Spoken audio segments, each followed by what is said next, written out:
In the 1300s, a revolution began to brew in Europe. But this revolution didn't include weapons and war. This was a movement of ideas. People decided that they wanted to enjoy life on earth, not just look forward to their reward in heaven. They focused on the individual and believed every person had unlimited possibilities. This was not what the church had taught in the Middle Ages. The movement was indeed revolutionary.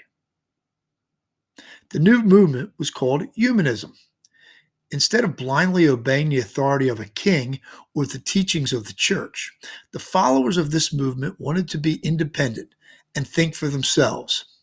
Humanists stressed a balance between living a Christian life, but also sought to explore a new understanding of the individual in relation to God. Humanism inspired a new sense of possibility. People suddenly felt as if they could do anything they chose, be whatever and whoever they wanted to be. The movement's followers found inspiration in classical or ancient Greek and Roman writings. Scholars in the Muslim empires had obtained and preserved many classical writings. Growing trade with these empires brought Europeans into greater contact with the texts. Humanists admired what the people of those ancient times had done and said and built.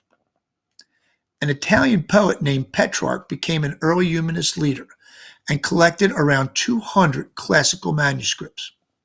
Some of these manuscripts had been hidden away in monastery libraries for centuries. People learned Greek just so they could read them. They began to forget about Charlemagne and wanted to learn more about the great leaders of ancient Greece and Rome. This rebirth of classical learning led to a movement of great creativity in the arts, writing, and thinking. Historians called the movement the Renaissance, which means rebirth in French. The Renaissance lasted from about 1300 to 1600 and began in Italy. As the center of the ancient Roman Empire, Italy was well positioned to become the movement's birthplace. In addition, many of its cities, including Florence, Venice, Rome, and Milan, had become wealthy from trade.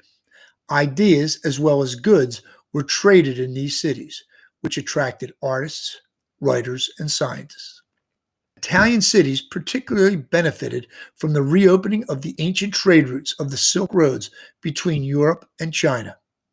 Interest in Asian markets had been sparked, in part by Venetian merchant Marco Polo. He wrote about the wonders he saw as he traveled the Silk Roads from Europe to Central Asia, China, and India. No city in Italy was more influential during the Renaissance than Florence. Artists like Leonardo da Vinci, Raphael, and Michelangelo came to Florence hoping to make a name for themselves, and they certainly did. Leonardo excelled as a painter, an inventor, and a scientist. Raphael came to Florence to study the great masters, including Leonardo, and created his own masterpieces. Michelangelo was a painter and a sculptor whose muscular subjects conveyed great intensity and power. These artists, and many, many others, are counted among the greats of the Italian Renaissance. They were all part of an earth-shaking cultural shift that transformed Europe.